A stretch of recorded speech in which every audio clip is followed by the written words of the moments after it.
What's up and welcome back. I'm John Stark from MyMovieGuy.com, your favorite blind film critic. This is not going to be a long review. This is The Strangers, Pray at Night.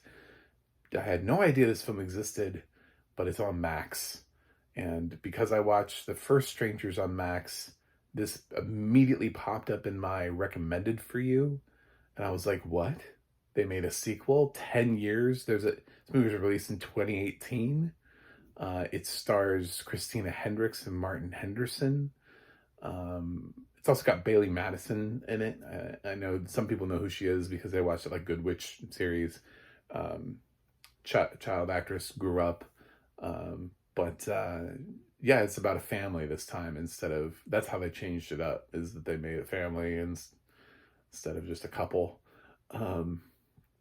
that are out where they shouldn't be, basically. These people, they never know they're in a horror movie. And the strangers come out and they, are haunted / attacked, stalked, whatever you want to call it, by this group of silently moving masked, I'm assuming masked, there's no audio description on this, but if it follows with the first film, I'm assuming they're wearing masks, although it'd be way more weird and chilling if it was just some people and they were just quietly standing around all the time, just not saying anything. So this is really hard to follow. That's why this is gonna be really short. I have no idea what this movie's about other than that. I mean, cohesively, I can tell you the general gist. Plus, I got the first film. I actually saw the first film and then watched the audio description. Watched it with audio description. So I have that base. Haven't seen the remake yet. I have no desire to see that in theaters. It's not getting great reviews. It's directed by Rennie Harlan. I don't know what to I would expect it to lean in more on a so bad it's good side. I really enjoyed Deep Blue Sea, so it's not like I'm not going to shit all over Rennie Harlan. I know that people are like, that's not a good film, and I'm like, I don't care. It's fun as hell. I love Deep Blue Sea. It was part of my 40 for 40 last year. I stood up for that film. So Enlisting is one of my favorite films of all time. I love to watch Deep Blue Sea. It's a stupid film, but it's a blast. So,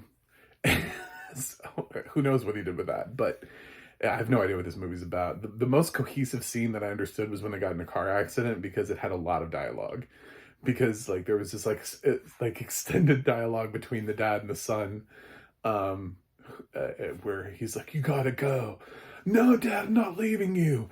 "You gotta go. You gotta go. Get for help. Take the gun. You gotta go." "No, Dad, I can't leave you. Let's go." "No, you got it." And it just went on, and I was like, well, this is the scene I'm going to talk about in the review, because I actually know what's going on in this scene. But most of the movie, I had absolutely no idea what was going on in this scene, because it's very quiet, and they're just it feels like it's jump scares and booze and screams and whatever. And leave us alone. Oh my God. Just that kind of stuff. I love Christina Hendricks, and honestly, if I had known this existed and really cared, probably would have taken the time out. It's so funny that I don't know. I actually did not know this existed. Did not know this existed. It was just so rare for me. I know so many films exist and I just haven't seen them. But I truthfully did not know that they made a sequel to The Strangers. And I'm a big fan of Christina Hendricks. So, it blew my mind. I was like, what? There's a strange... Who was in it? And I IMDb'd it. I was like, what the... So I watched it, didn't have audio description, and now we have a lesson on it needs audio description. So, yeah, this film is wholly unwatchable if you're part of my blind visually impaired audience. Maybe there's an audio description track to this. I don't know. It's weird that Max is hosting. That's what I think I hate. It's the conversation that we have about TV shows when companies think that they're doing us a favor because they've described some seasons of a TV show. They're like, oh, well, it starts on season 4. And it's so I have to watch 3 seasons of a show without audio description before I get to the audio description? The fuck good does that do me? You know, like, I'm gonna have such a hard time getting through 3 seasons of lore of this series before I finally get to the audio description. It's the same thing with, like, franchises. It's like, just do the whole damn thing. Like, put the whole franchise up. Like, commit to doing a franchise, you know? Like all the Harry Potter films are. Could you imagine if only like 2 of them were? And they're like, oh, well, you could watch the Harry Potter films, but only like 2 and 5 have audio description. Fuck off. Fuck off, blind people. It's just like, but that's what they do so often with other franchises and TV seasons and stuff like that is we constantly get like incomplete audio description. So Max is happy to host The Strangers with audio description, and that film was released in 2008. The 2018 Pray at Night version doesn't have audio description 10 years later. Please. No, you just didn't try to find it. And I didn't try to find it either. I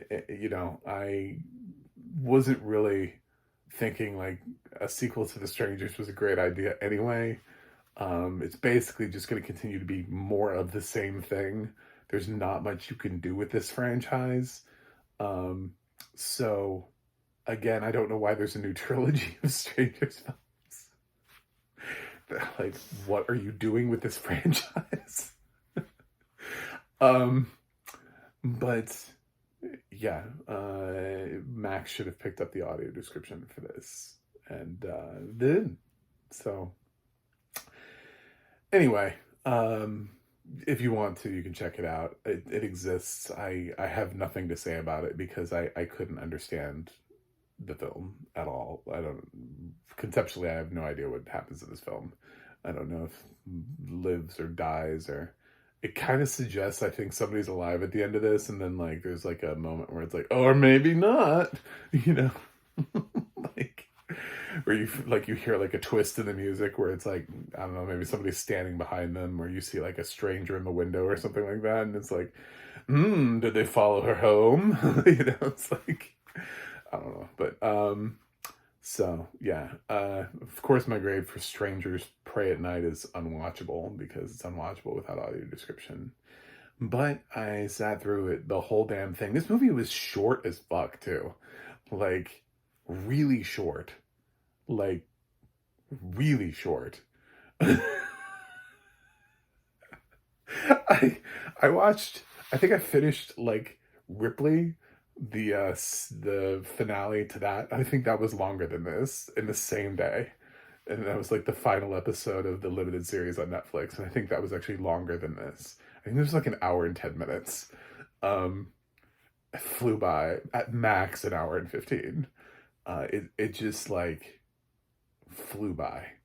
But luckily because I had no idea what was going on. So anyway, thanks for watching, thanks for subscribing, and I'll see you guys on the other side.